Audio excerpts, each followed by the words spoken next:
Hey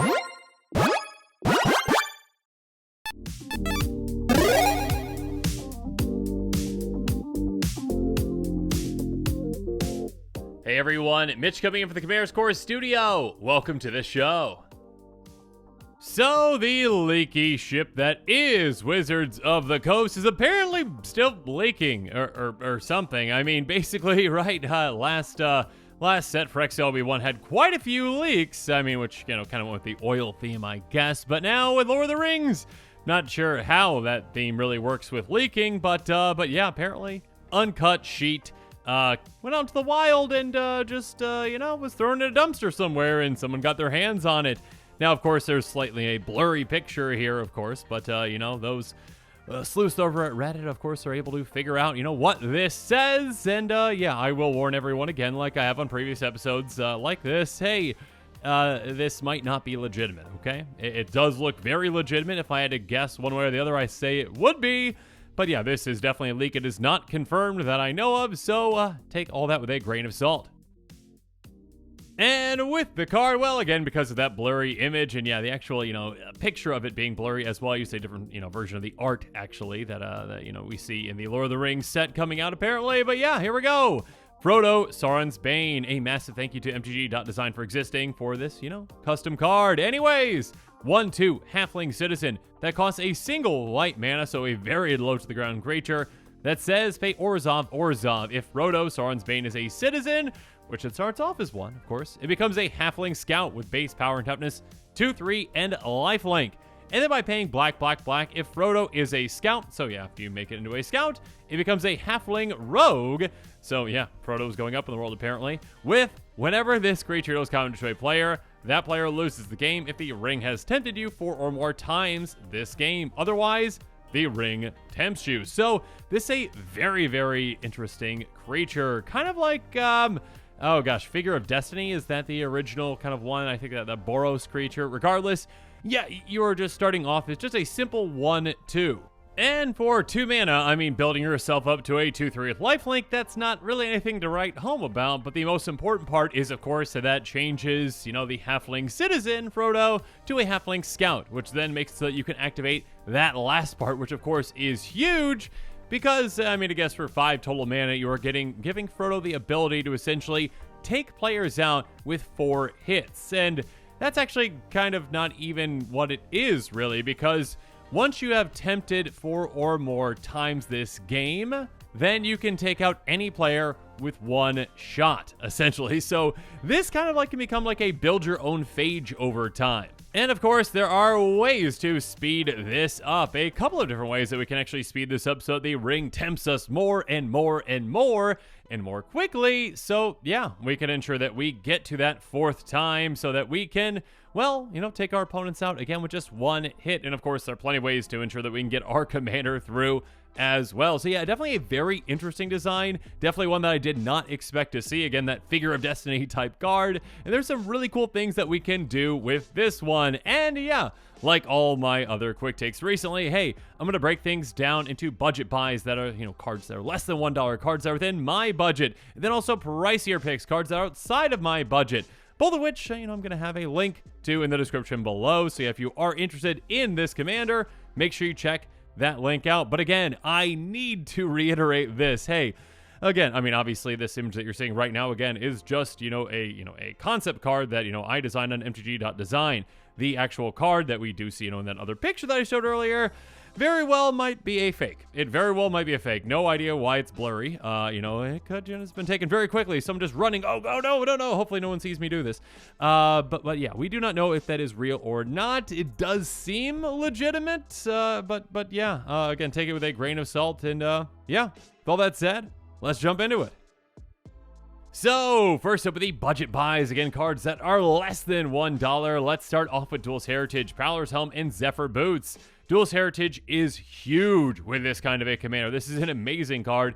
Enchantment, whenever one or more creatures attack, you may have targeted attacking creature gain double strike until end of turn. Now, first up, this is a great political card in Commander because, again, you're in a multiplayer game. You can say, all right, hey, opponent over there. Now, you're planning on swinging with that creature, right? Well, if you don't swing at me, I'm going to help that creature hit twice as hard. But of course, with Frodo, when we are swinging with our commander, after we have gotten to that part where we turn Frodo, into a halfling rogue that can take players out very quickly by giving it double strike again. The trigger is whenever this creature deals combat damage to a player. So we can get that trigger twice with this double strike, which can help us, build up the tempting of the rings, or whatever we want to call that. Tempting ring temps. Anyways, we can get tempted by the ring quicker, so we can get, 2 per essentially attack instead of just 1, having to hit a player then just, twice in 2 combats, allowing us to then take players out incredibly quickly. So yeah, build up that, phage meter or whatever you want to call it. And of course, there are plenty of fantastic ways to actually get Frodo through. I mean, Prowler's Helm is a great one. I mean, unless you're playing against an Arcades strategist player. Regardless, equipped creature can't be blocked except by walls. The vast majority of commander decks out there don't have any walls, so you're going to be able to get through on your opponents with this and ensure that you can start getting tempted by the ring. Or again, if you've been tempted enough, take them out. I mean, even flying is just usually enough to get through on at least one of your opponents. Zephyr Boots is a great piece of equipment. Equipped creature has flying. Whenever it deals combat to a player, draw a card, then discard a card. So again, if you can double this up also, they duelist heritage. Ways to take even more advantage of, hitting your opponents and getting combat damage triggers can be huge. And to start off, yeah, a card like Behind the Scenes can even be great as well. Again, your commander has just 1 power to start, and, you get up to, a 2-power creature, essentially, once you turn to a citizen, or, from a citizen to a scout, you know what I mean. But yeah, Skulk can be another great way to get your commander through Behind the Scenes. Hey, creatures you control have Skulk. Cool. So they can't be blocked by creatures with greater power. Now, of course, if you are utilizing ways to maybe pump your commander, this might not be as effective, but usually you can still get through on at least 1 player if your commander, again, has just 1 or 2 power. And speaking of tiny power, Mirror Entity. Again, our commander does not really care about its power. It just cares about getting through. And this, is a fantastic card with this commander to actually save us some mana throughout the game. And, in combination with Skull can make it smaller too. Regardless, pay X until a turn creature control a base power toughness XX and gain all creature types. So it's kind of a cheat code with this commander where you just say, okay, if I don't have anything else pumping my commander, I'm just going to pay 1 mana. Now, all my creatures are 1/1s of all creature types, which of course includes Scout. So when we pay that black, we essentially can just turn Frodo from, a halfling citizen to a human rogue. We just kind of skip that having to pay the Orzhov essentially. So we kind of get around that, which is just great. And also, if we do have, an Anthem effect in play, which we'll talk about here in a bit, you can activate this for free. I mean, you'll lose your Mirror Entity, but still, you can activate this for free to actually turn Frodo again into a scout, so you can kind of cheat on that first cost. Bastion Protector is a great Anthem effect that can really help our commander. Great creature control, get +2/+2 out of Indestructible, so a great way to protect our commander, and again, just another way to help our commander hit harder if we actually want to. But of course, outside of, a perpetual protection effect like Bastion Protector, Blacksmith Skill is a great card. Again, we're going to want to have a lot of ways to protect Frodo because, yeah, a lot of the times we're going to be investing a good amount of mana into it to ensure that we can get to that, halfling rogue state. So Blacksmith Skill is a great card. Just 1 mana, target permanent gains hexproof indestructible until end of turn. It also has, a clause if it's an artifact creature. Sure, it pumps it. That doesn't matter again. Just 1 mana to protect it from the vast majority of things. Again, hexproof is great. Indestructible is great as well. So yeah, make sure you have plenty of ways to ensure that your commander stays in play. Swiftfoot Boots, another great way to protect our commander. Hexproof and haste, both of which are great with this commander. Hey, protect your commander with that hexproof and also haste. Yeah, you can swing right away to, get tempted by the ring quicker, or also, again, maybe even just take an opponent out of nowhere. Just take them out. Black Blade Reforged. Yeah, again, if you really want to go full Voltron with this commander, you can, and you can turn Frodo into, a very deadly commander, one that, can be protected in combat just by being so large. +1 for each land you control. Maybe you got a way to give trample. You got also, other ways to get damage through. So you can have some different avenues to victory again. Ways to get tempted by the ring quicker, or just ways to just smash your opponents in the face with Frodo. But now let's move on to our pricier picks. Again, cards that are outside of my budget, and Maskwood Nexus is a fantastic one that I absolutely love. In fact, I built an entire deck around it, basically.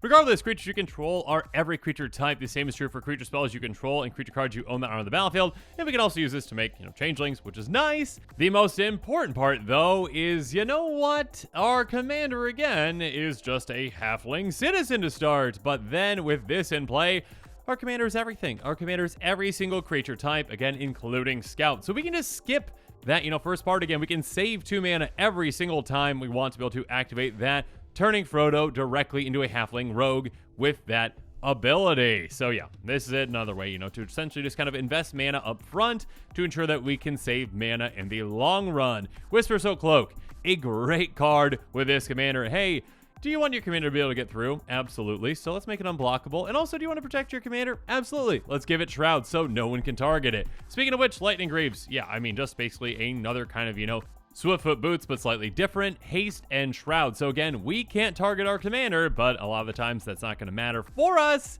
And also, again, Haste for 0 mana, being able to swing with our commander right away to get tempted by the ring quicker, or to take out our opponents quicker. Yeah, what's not to love about that?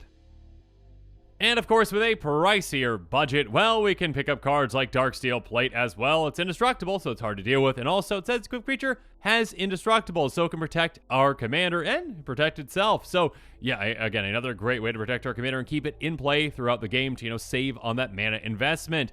Eldrazi Monument, kind of on the other side of things in a way. Creatures you control get ++1 and have flying and indestructible, both of which are incredible for this commander. Again, flying can help it get through on a lot of players to get that combo damage trigger. Indestructible can help protect it. Now, there is a downside to this, and it's definitely not for every deck built to run this commander, because at the beginning of your upkeep, you sacrifice a creature, and if you can't, you sacrifice Eldrazi Monument.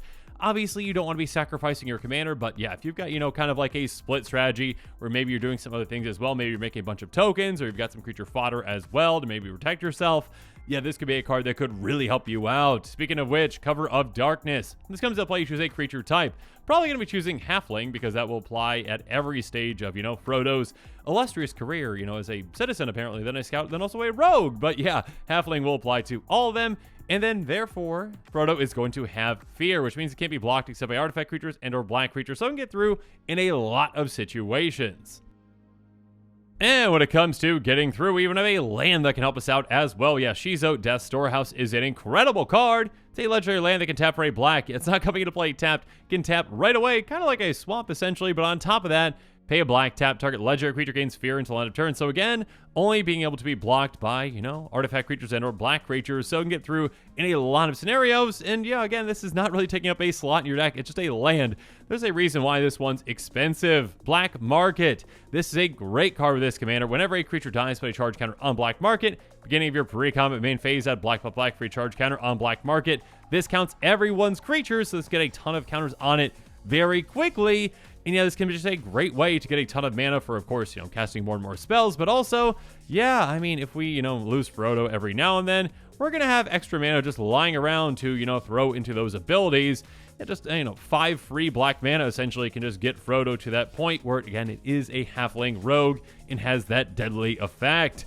And then, of course, speaking of deadly, speaking of just absurd, Smothering Tithe. Yeah, if you want more and more mana, Smothering Tithe is a great way to do it. It's an incredibly powerful card. Remember, the opponent draws a card they can pay 2. If they don't, you get a treasure token.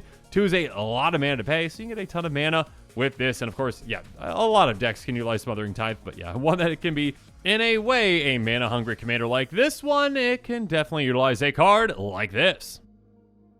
So yeah, overall, I definitely didn't expect to see that kind of figure of destiny commander, especially with Frodo, but I think it's really interesting. It kind of shows, Frodo's journey in a way, which is pretty cool. And actually, the dichotomy between, starting off as a, mono white commander essentially, and kind of utilizing again, the evil, it's corrupted by the ring essentially. So it's, an Orzhov commander overall is pretty neat. Again, having the combination of Orzhov to start, just to make it into a scout, and then obviously, just going full evil and being, completely tempted by the ring. Yeah, that's pretty interesting as well. Overall, a really interesting design for a card, one that I'm sure a lot of players out there are going to be excited about. But again, although there is a link in the description below that, has all the cards I talked about in this episode, and definitely consider picking up some of those, but maybe consider waiting until, if you're really excited about this commander, until this one is confirmed to be an actual card, which might not be for quite some time. But yeah, you never know. And speaking of never knowing, yeah, there might be even more. More apparently uncut sheets just lying in the trash somewhere that people are going to apparently find, because Wizards doesn't really know how to deal with leaks, apparently, as we've learned lately. And with that, today's episode is coming to a close. So yeah, now it's my turn to hear from you. So in the comments below, let me know what your thoughts are. And of course, as always, thanks again and have a good one. This show and episodes like this one are possible thanks to viewers like you. If you're looking for an easy way to help support this show, make sure that you like, share, and subscribe. Also, hit that bell notification icon so you don't miss any new episodes. You can also go check out our playmats and other merchandise at thecommandersquarters.com. We also have a ton of brand new t-shirt designs in stock, so make sure you check out those as well. Another easy way to support this show is with our TCG Player affiliate links. So whether you're buying a deck or individual cards, you can use this general link right here or one in the description. And the final way that you can support this show is by supporting us directly by becoming a patron. There are many benefits to being a patron, and I truly couldn't do this without all of their support.